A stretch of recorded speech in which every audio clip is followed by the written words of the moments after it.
څه تکلیف تیر ته څه تکلیف ته دواړه به دې خدای ښه کړي انشاءالله یعنې تا روز خبره واورېدله که نه تاسو کوم ځای راغلې پنډۍ نه مخکې راغلې که لومبي ځل دی دویم ځل دی څه مسله ورته ها ماشاءالله ښه ټیک به شي انشاءالله ښه الله اکبر ښه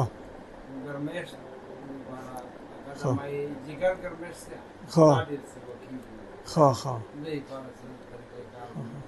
او دی روز څونه دوی خوړه څونه مو دی خوړه آپ نے کتنا دوائی استعمال کیا کتنے 3 مہینے کورس اچھا یہ بھائی پنڈی سے آیا ہے اور اس کا تکلیف تھا شوگر کا مریض تھا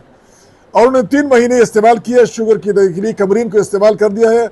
اور کہتا ہے کہ پہلے انسولین لگا تھا تو آپ انسولین چھوڑ دی ہے الحمدللہ اب اس کی شوگر نارمل ہے تو جتنی بھی شوگر کے مریض ہے اور وہ کمرین 3 مہینے استعمال کریں انشاءاللہ انسولین چھوڑ دے گا وہ انگریزی دوائیں چھوڑ دے گا انشاءاللہ اور شوگر نارمل ہو جائے گا تو جتنے بھی ساتھی ہیں پشاور میں بورڈ بازار کے قریب تاج آباد گلی نمبر 10 میں ہمارا دواخانہ ہے اتوار کے دن ہم یہ 15 دن کی دوائی فری دیتے ہیں اور اگر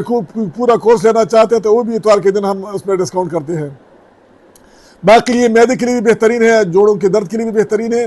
جوڑوں کے درد کا علاج ہے کمر درد کا علاج ہے بہترین دوا ہے استعمال کیجئے انشاءاللہ اللہ آپ کو شفا دے گا او تاسو څه تکلیف تاسو د معدې ګرمایش دی الله به دې ښه کړي انشاءالله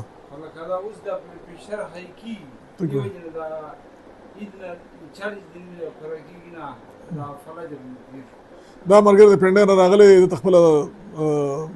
یرقان شکایت مخکې تېر شوی و فالج هم پرې تېر شوی دی او دلته دغه تکلیفونه زیات دي دا بل ملګری سره راغلی دا بل ملګری د پنډۍ نه راغلی دی هغه ته خو د شوګر مسله وه الحمدلله انسولین یې پرېښي دي اوس او شوګر یې خدای پاک نارمل کړی دی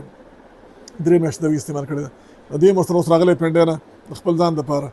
الله یې دوان له شفا ورکړي څومره مریدان چې راغلي ټول الله شفا ورکړي په خبر کې د بورډ بازار شاته تاج آباد 10 گلی کې زموږ دواخانه ده د اتوار پر 9 نه 12 بجو پورې دوی موږ فی سبیل الله ورکو د 15 دن خوراک ښه داسې چل دی